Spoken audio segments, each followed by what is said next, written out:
శివుడే మారువేషంలో వచ్చి, ఎందుకమ్మా ఆయన్ని ప్రేమించావు? ఆయనకి ఇల్లు లేదు, వాకిల్ లేదు, సరైన వెహికల్ లేదు, సరైన వస్త్రం లేదు, ఎద్దు మీద తిరుగుతాడు, ఓ పాత్ర లేదు అని ఆయనే అవమానిస్తూ మాట్లాడితే అప్పుడు పార్వతీదేవి చెప్పింది, ఆయన ఎద్దు మీద తిరుగుతాడని అంటున్నారు, కానీ ఏనుగు మీద తిరిగేవాడు కూడా ఆయన దగ్గరకు వచ్చి పాదాలు మొక్కుతాడు కదా అంది. ఏనుగు మీద ఎవరు తిరుగుతారు? ఇంద్రుడు.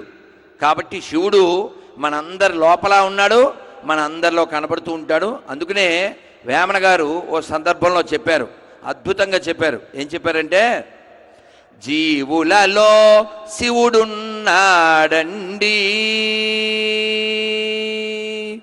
జీవులలో శివుడున్నాడండి, జీవుడే శివుడని తెలియండి, జీవుడే శివుడని తెలియండి, జీవహింస మానండి, జీవహింస మానండి, జీవుల మీ వలె ప్రేమించండి, జీవహింస మానండి.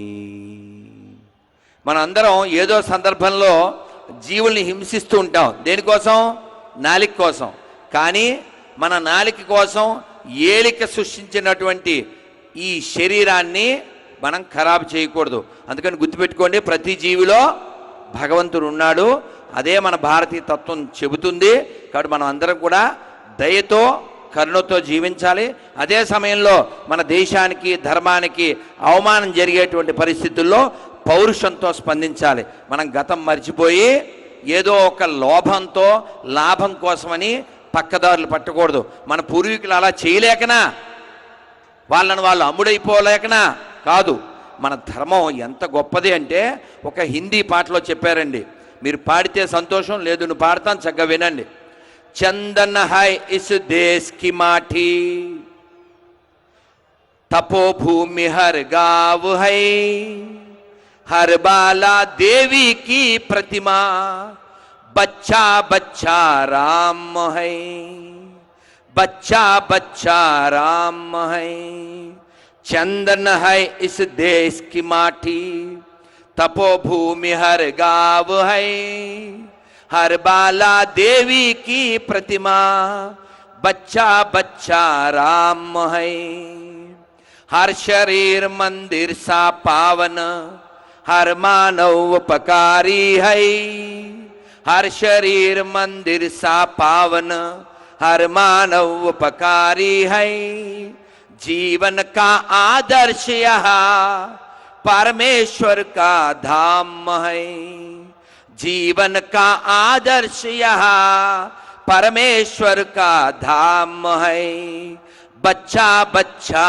राम है, చందన్ హై ఇస్ దేశ్ కి మాఠీ. ఇక్కడ మట్టి కూడా చందనమే. ఇక్కడ ప్రతి గ్రామము ఓ తపోభూమి, ప్రతి బాలిక ఓ దుర్గాదేవి, ప్రతి బాలుడు ఒక రాముడు, ప్రతి శరీరం ఒక మందిరం.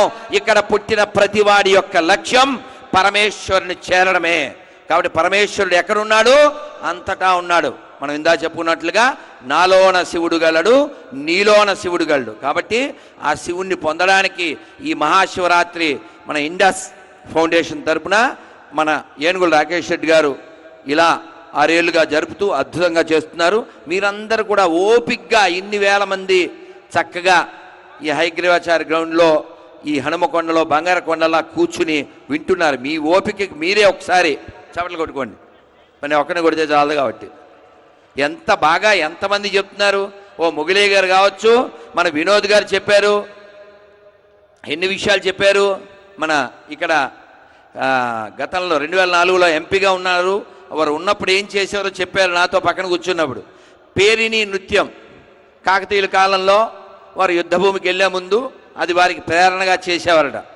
దాన్ని చేస్తే మీరు బాగుంటుంది సార్ అంటే వారు ఇక్కడ ఎంపీగా ఉన్నప్పుడు ఇక్కడ ఆ పేరుని నృత్యం కోసం ఓ స్కూల్ పెట్టడం జరిగింది. ఈ పిల్లలంతా ఇందాక నృత్యం చేస్తుంటే ఆ స్కూల్ పెట్టినప్పుడు వీళ్ళు పుట్టలేదు అన్నారు. నిజమే కదా కదా. కాబట్టి వారి జీవితంలో ఒక మర్చిపోలేనటువంటిది, చిరస్థాయిగా ఉండేటువంటిది అది గొప్ప పని. గిదబ్బి అంటూ వినోద్ గారు కదా. అలా ఇలా ఎందరో ఎంతో కృషి చేస్తేనే మనం ఇలా కూర్చుని ప్రశాంతంగా ఉత్సవాలు జరుపుకుంటున్నాం. కాబట్టి మనం ఇలాంటి ఉత్సవాలు ఇంకా జరుపుకోవాలి. నా అదృష్టం మొన్న దసరాకి ములుగు వెళ్ళాను.